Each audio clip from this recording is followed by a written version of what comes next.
Pero Diyos ko, nung nakaraang linggo pa nga itong video na to, kaya naman ngayon ko lang i-upload. Kaya naman for today's video nga, i-attend kami ng misa. Kaya naman samahan nyo na naman kaming maglagalag ng buong pamilya. Charis, tatlo lang naman kami, no? At saktong pagdating na namin ay katatapos pa lang ng second mass, kaya naman hindi kami late ngayong araw na to. O diba, nandito na nga agad kami sa may entrance dahil nga, Diyos ko, baka maubusan na naman kami ng parking lot. At nung nakahanap na nga ng pagpaparkingan si Dada, bay dumiretso na rin kami agad dito ni Chacha sa loob, pero Diyos ko, nagpreno na naman siya.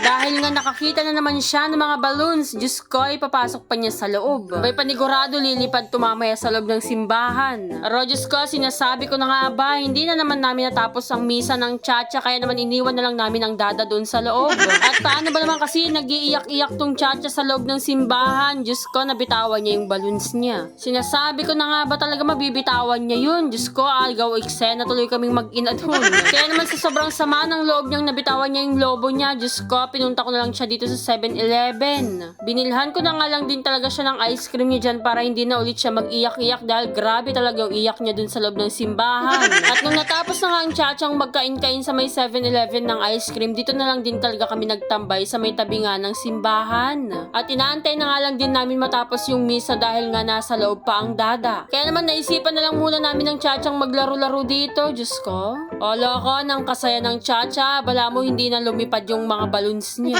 Nasayang na naman tuloy yung 80 pesos ko na pinambili dun sa balloons niya. At buti na nga lang hindi kami pinagalitan ni Father. Ang masaklap dun, talagang nasa harap pa kami ng simbahan. Kitang-kita tuloy yung paglipad ng balloons, tapos saktong umiyak ng malakas ang Chacha, nakshuta. At after nga naming umatid ng misa, dumiretso naman kami dito sa Salaysay at ngayon nga lang din ulit kami mamamasyal. Pero Diyos ko, tignan nyo naman, napakadaming rugit. Kanino bang mga anak to? Diyos ko, nagsikala. Charis. At saktong pagkarating nga namin dito sa bahay ng pinsan ko, abay Diyos ko, napakaaga namang inuman neto, nakshuta. O diba, pak na pak, anong oras pa lang yan, katatapos pa lang ng tanghalian, pero Diyos ko, inuman na naman yung nasa isip. Hindi lang pala nasa isip dahil nasa lamisaan na, nakshuta. At dahil nga durbs ako, Diyos ko, tinignan ko kung ano ba yung pinapulutan nila, kaya naman nakialam ako dito sa may kusina nila. Abay Diyos ko, pagkatingin ko nga nagluluto si Master ng hipon, nakshuta ng kanyaman lang. Tapos meron pa nga ditong pagkaanghang-anghang na hito, Diyos ko. Diet nga ako ngayon, kaya naman hindi ko talaga pinansin yung mga yan, Charis. Charot-charot lang dahil mapagpanggap din naman ako, mamaya isang kaldero na naman lalamutakin ko neto. At habang busy nga kaming makipagchismisan ng mga pinsan ko, abay ang Chacha tuwang-tuwa dahil napakarami niya talagang kalaro pagdating dito sa Salaysay. Kaya naman isa talaga ito sa mga pinupuntahan namin ng kalaro ng Chacha. I think gagawa na talaga ako ng isa pang kalaro ng Chacha, Charis. At nung medyo maghahapon na nga, abay hiniritan ako ng mga yenom na to, nakshuta. Diyos ko, ako na nga tong nahiritan, ako pa talaga inutusan bumili. Abay pasalamat kayo, matatanda na kayo, talagang susunod ako sa inyo, Charis. Tignan mo nga naman talaga namang crispy pata pa daw yung ililibre ko sa kanila. Tapos ako pa yung inutusan, nakshuta ng kagagaling. At ito na nga tinatagtad na ni Kuya yung in-order namin, kaya naman Diyos ko, Kuya, bilisan mo ng kasin, talagang imekos-mekos or Charis, itadtarin mo na ng maigi yan. Yung pinong-pino sana para hindi sila mag-agawan pag malaki, Charis. Ay Rogo, pasalamat ko, hindi talaga ako nagiinom. Buti na lang, mukbang lang talaga ginagawa ko, talagang ubos tumamaya sa akin.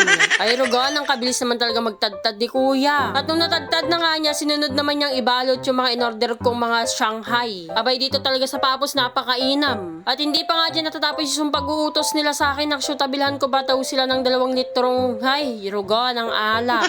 Alfonso, baka naman, Diyos ko, nakarami na sila sa'yo, Charis. Kaya naman dumiretso na agad ako dito sa may cashier dahil kung ano pa mabili-bili ko dito dahil wala na akong pera. At sa wakas ngayon nakapagbayad na ako at sakto namang dumiretso na rin agad ako dito sa may bahay ng pinsan ko. Tignan mo naman, talaga naman nilalamutak na kaagad. Surprise ka pa. Eh, ang ganda niya kasi mas okay. Birthday ka ni Lola Jingjing. Thank you, kababa! Sa libre! O diba? Kaya naman na ilang mga kababa. Salamat sa panonood.